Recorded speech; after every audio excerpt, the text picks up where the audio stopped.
Que la grâce et la paix vous soient données de la part de Dieu notre Père et de Jésus-Christ notre Seigneur. Amen. Le texte biblique de ce jeudi 29 janvier 2026 est tiré du livre de Ruth au chapitre 1, du verset 22 au verset 23 du chapitre 2. Le thème qui nous conduit est le suivant: Sois fidèle en toutes choses. Prions. Seigneur notre Dieu, ta parole est la vérité. Sanctifie-nous par cette vérité. Amen. Ainsi revinrent du pays de Moab Naomi et sa belle-fille, Ruth la Moabite. Elles arrivèrent à Bethléem au commencement de la moisson des orges. Naomi avait un parent de son mari. C'était un homme puissant et riche de la famille d'Elimelech et qui se nommait Boaz. Ruth la Moabite dit à Naomi: Laisse-moi, je te prie, aller glaner des épis dans le champ de celui aux yeux duquel je trouverai grâce. Et elle lui répondit: Va, ma fille. Elle alla glaner dans un champ derrière les moissonneurs. Et elle se trouva par bonheur que la parcelle de terre appartenait à Boaz, qui était de la famille d'Elimelech. Et voici, Boaz vint de Bethléem, et il dit aux moissonneurs: Que l'Éternel soit avec vous. Ils lui répondirent: Que l'Éternel te bénisse. Et Boaz dit à son serviteur chargé de surveiller les moissonneurs: À qui est cette jeune femme? Le serviteur chargé de surveiller les moissonneurs répondit: C'est une jeune femme moabite qui est revenue avec Naomi du pays de Moab. Elle a dit: Permettez-moi de glaner et de ramasser des épis entre les gerbes derrière les moissonneurs. Et depuis ce matin qu'elle est venue, elle a été debout jusqu'à présent et ne s'est reposée qu'un moment dans la maison. Boaz dit à Ruth: Écoute ma fille, ne va pas glaner dans un autre champ, ne t'éloigne pas d'ici et reste avec mes servantes. Regarde où l'on moissonne dans le champ.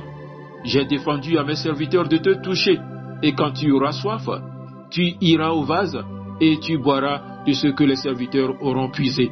Alors elle tomba sur la face et se prosterna contre terre et lui dit: Comment ai-je trouvé grâce à tes yeux pour que tu t'intéresses à moi qui suis une étrangère? Boaz lui répondit: On m'a rapporté tout ce que tu as fait pour ta belle-mère depuis la mort de ton mari, et comment tu as quitté ton père et ta mère et le pays de ta naissance, pour aller vers un peuple que tu ne connaissais point auparavant. Que l'Éternel te rende ce que tu as fait, et que ta récompense soit entière de la part de l'Éternel, le Dieu d'Israël, sous les ailes duquel tu es venu te réfugier. Et elle dit: Oh, que je trouve grâce à tes yeux, mon Seigneur, car tu m'as consolé, et tu as parlé au cœur de ta servante. Et pourtant, je ne suis pas, moi, comme l'une de tes servantes. Au moment du repas, Boaz dit à Ruth: Approche, mange du pain, et trempe ton morceau dans le vinaigre. Elle s'assit à côté des moissonneurs. On lui donna du grain rôti. Elle mangea et se rassasia, et elle garda le reste. Puis elle se leva pour glaner. Boaz donna cet ordre à ses serviteurs: Qu'elle glane aussi entre les gerbes, et ne l'inquiétez pas. Et même vous ôterez pour elle des herbes quelques épis, que vous la laisserez glaner, sans lui faire de reproches. Elle glana dans le champ jusqu'au soir, et elle bâtit ce qu'elle avait glané. Il eut environ un épha d'orge. Elle l'emporta et rentra dans la ville, et sa belle-mère vit ce qu'elle avait glané. Elle sortit aussi les restes de son repas, et les lui donna. Sa belle-mère lui dit: Où as-tu glané aujourd'hui? Où as-tu travaillé? Béni soit celui qui s'est intéressé à toi. Et Ruth fit connaître à sa belle-mère chez qui elle avait travaillé. L'homme chez qui j'ai travaillé aujourd'hui, dit-elle, s'appelle Boaz.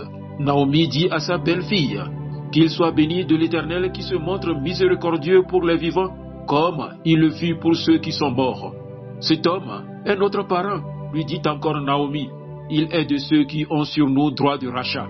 Ruth la Moabite ajouta: Il m'a dit aussi: Reste avec mes serviteurs jusqu'à ce qu'ils aient achevé toute ma moisson. Et Naomi dit à Ruth, sa belle-fille: Il est bon, ma fille, que tu sortes avec ses servantes et qu'on ne te rencontre pas dans un autre champ. Elle resta donc avec les servantes de Boaz pour glaner jusqu'à la fin de la moisson des orges et de la moisson du froment. Et elle demeurait avec sa belle-mère. Amen. Frères et sœurs, quand on parle de fidélité, on pense souvent à de grands actes spirituels, prier longtemps, servir à l'Église, accomplir une mission visible. Mais la Bible nous montre que la fidélité se vit d'abord dans le quotidien. dans nos choix, nos attitudes, notre manière de travailler, de parler, d'aimer. Ruth ne vit pas un réveil spectaculaire, elle vit une vie simple. Et pourtant, c'est dans cette simplicité que Dieu agit puissamment. Ruth arrive à Bethléem avec Naomi les mains vides. Ce n'est pas la vie qu'elle avait imaginée. Elle est veuve, étrangère, sans ressources. Et pourtant, elle ne s'éloigne pas de Dieu. Elle ne laisse pas la déception tuer sa foi. Elle continue d'avancer, même fatiguée. Dans notre quotidien, la fidélité se voit quand on continue à prier, même quand on est découragé. On reste intègre, même quand c'est injuste. On fait confiance à Dieu, même quand on ne comprend pas. Et cette fidélité se manifeste très concrètement dans la manière de vivre chaque jour. Ruth se lève pour glaner. Ce n'est pas un ministère, ce n'est pas une position spirituelle, c'est du travail. Elle travaille dur, sans se plaindre, sans tricher, sans se comparer. Notre fidélité quotidienne, c'est être honnête au travail, respecter les autres, donner le meilleur de soi, même quand personne ne regarde. Dieu se glorifie dans notre fidélité au bureau, à la maison, à l'école. Et quand nous marchons fidèlement, Dieu agit souvent à travers les autres. Boaz remarque Ruth. Dieu utilise une personne ordinaire pour bénir une autre personne ordinaire.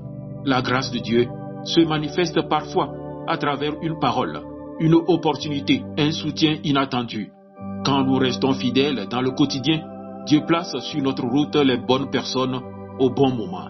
Mais attention, la bénédiction ne doit jamais nous détourner de la fidélité.